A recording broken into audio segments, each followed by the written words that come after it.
Bonjour tout le monde. Alors si vous en avez marre des pizzas des grandes chaînes où on ne sent pas le goût des ingrédients et qui sont souvent très grasses, je vous propose de faire votre pizza vous-même, donc une pizza très fraîche où on sent vraiment le goût de tous les ingrédients.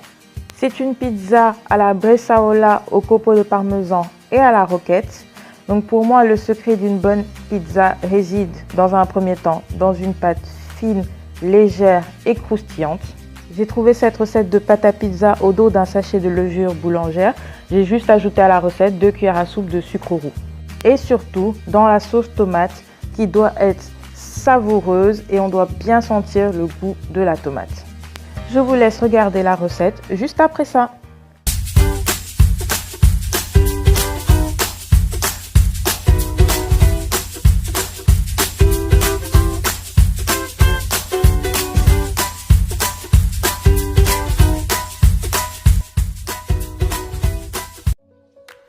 Pour la pâte à pizza, il vous faut 250 g de farine, 150 g d'eau tiède, 5 g de levure boulangère, 3 cuillères à soupe d'huile d'olive, 2 cuillères à café de sucre roux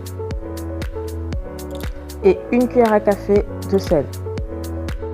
Commencez par préchauffer le four à 30 degrés. Pendant ce temps, mélangez le sel, le sucre avec la farine.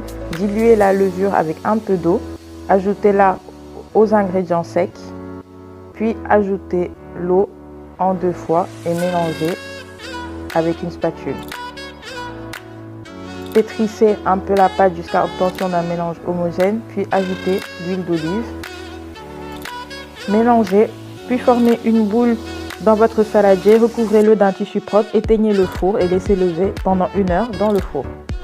Après les 1 heure, on voit que notre pâte a bien gonflé. On va la pétrir un peu pour enlever le surplus d'air.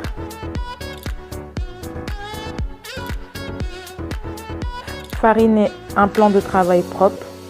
Divisez la pâte en deux. Déposez une première boule et étalez-la. Vous pouvez vous servir donc d'un rouleau. Moi, j'ai commencé avec les doigts, puis j'ai fini avec un rouleau. Vous pouvez conserver l'autre partie de la pâte si vous ne l'utilisez pas au congélateur dans un papier sulfurisé.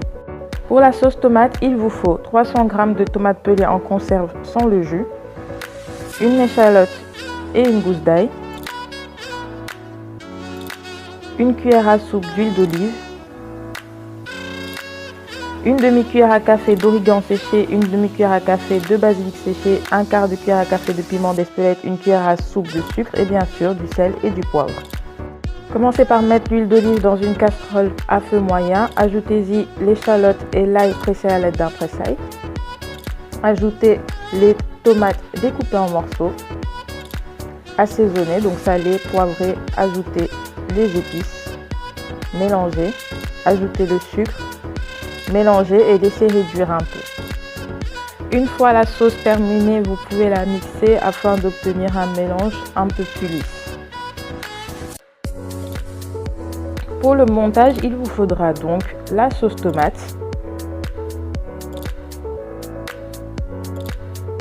de la bresaola, donc ce sont des tranches de bœuf séchées, de la roquette, une boule de mozzarella,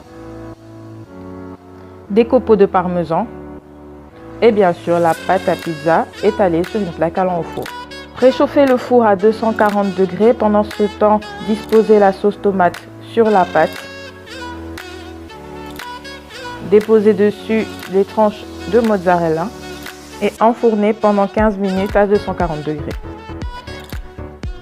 Après les 15 minutes, on retire notre pâte du four, on ajoute par-dessus de la roquette, les morceaux de bresaola, les copeaux de parmesan,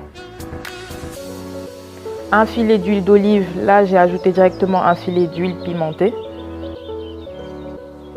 Et si vous le souhaitez, vous pouvez ajouter des morceaux de tomates cerises. La pizza est prête. Je vous souhaite une très bonne dégustation et à bientôt pour de nouvelles vidéos.